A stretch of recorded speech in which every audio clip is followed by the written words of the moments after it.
out what exactly that means. We've got Lexy here from Capital Area Humane Society who's got somebody here with us.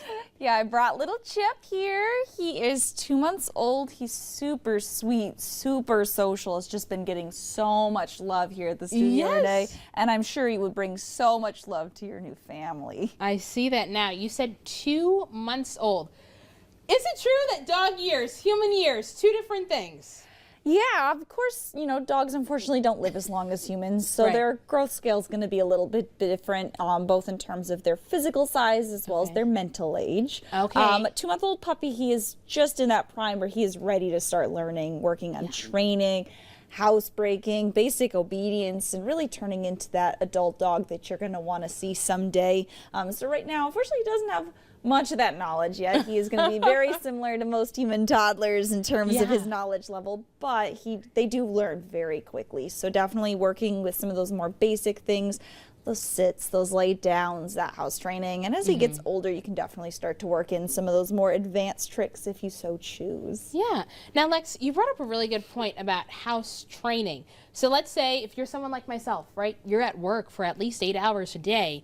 What happens with your puppy when it's at home? How do you go about taking care of it that way? Yeah, so of course, you know, your dog is going to have to learn to get used to not being with somebody all of the time in most cases. Puppies do need to go outside pretty frequently for breaks, but having a lot of that house training opportunities once you are home overnight, making sure that when you are home, give them as much opportunity as possible to go outside.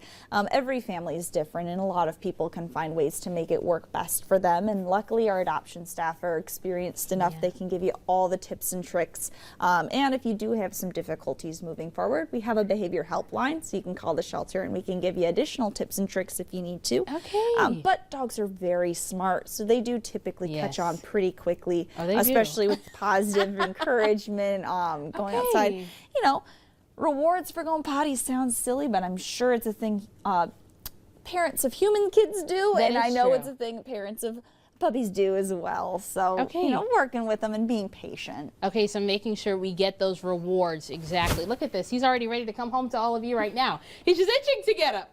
But that is awesome. Now, something else I want to talk about is, let's say you are someone like myself, right? You're a single person. You're used to having it just you, yourself, and I, but you're ready to bring another pet home. What kind of adjustments should I start making now to bring Chip home? Yeah, so you know, bringing any pet home is a big commitment. I would recommend for people that are ready to maybe not bring Chip home today, but are just looking to bring a new family member home, pet-proofing your house before there's a pet there is going to make your job a little bit easier. Pet-proofing is a thing, okay? You know, just like you would baby-proof, making sure that things that you don't want a dog to get to, shoes laying out on the floor, oh, look at him!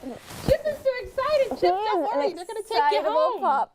You know, having areas of the house that might be fenced off that you are okay with a puppy going into, especially if you have places that have maybe hardwood or linoleum as opposed to carpet, where puppy can first get acclimated. And, you know, again, he's not fully potty trained yet. And just, you know, having a safe place for him to go where there's not anything he could try and chew up or eat that would be harmful to him.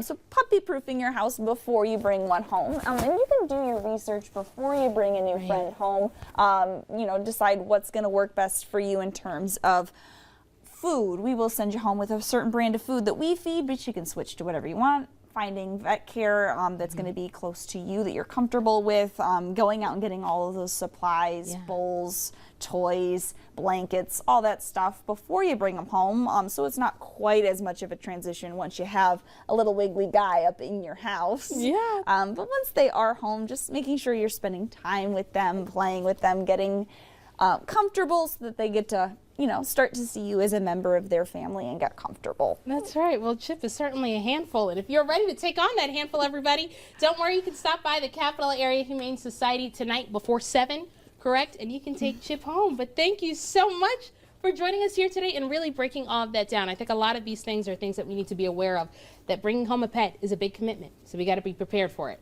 But there's still more to come on Studio 10 now.